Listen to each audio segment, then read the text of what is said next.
এদেশে জুয়া, অনলাইন জুয়া এবং মাদকের বিরুদ্ধে জিরো টলারেন্স ঘোষণা করেছে।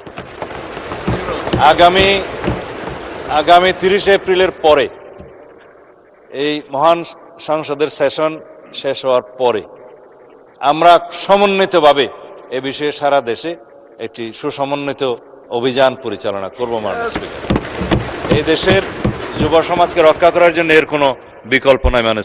মাননীয় স্পিকার, আপনাকে ধন্যবাদ। রাজধানীর অভিজাত এলাকায় আবাসিক ভবন, রেস্টুরেন্ট ও ক্যাফের আড়ালে গড়ে ওঠা অবৈধ সীসা লাউঞ্জ বন্ধের বিষয়ে যে নোটিশটি উত্থাপন করেছেন মাননীয় সদস্য, সেই জন্য তাকেও অশেষ ধন্যবাদ জানাচ্ছি। মাননীয় স্পিকার, মাদকদ্রব্য নিয়ন্ত্রণ আইন 2018 সংশোধিত 2020 এই সীসা খ শ্রেণীর মাদক দ্রব্য হিসেবে তফসিলভুক্ত।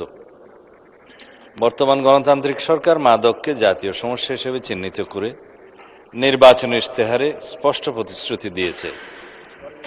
অবৈধ সীসা লাউঞ্জে সীসা ব্যবসা চালুর রাখার লক্ষ্যে রাষ্ট্রপক্ষের বিরুদ্ধে সীসা লাউঞ্জ মালিকগণ 5টি রিট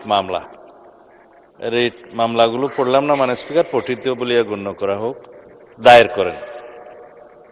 এসব রিট মামলায় মহামান্য হাইকোর্ট বিভাগের রুল ও নির্দেশনার বিরুদ্ধে মাদকদ্রব্য নিয়ন্ত্রণ অধিদপ্তরের আপিলের পরিপ্রেক্ষিতে মহামান্য আপিল বিভাগ অন্তর্বর্তীকালীন আদেশ ভ্যাকেট করে দিয়েছেন।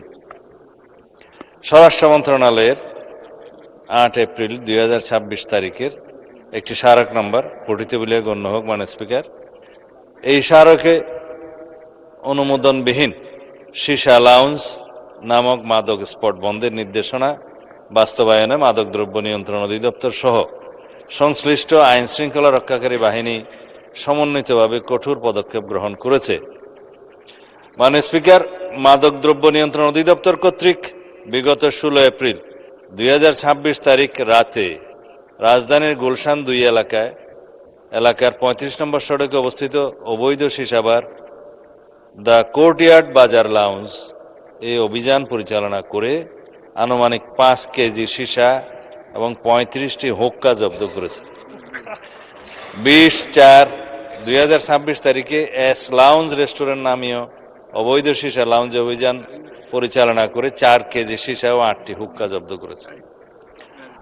অবৈধ সীসা লাউঞ্জ সমূহ যাতে নাম ও ঠিকানা পরিবর্তন করে পুনরায় কার্যক্রম শুরু করতে না পারে সেই লক্ষ্যে গোয়েন্দা নজরদারি জোরদার করা হয়েছে এবং সংশ্লিষ্টদের বিরুদ্ধে কঠোর আইনি ব্যবস্থা গ্রহণ অব্যাহত রয়েছে।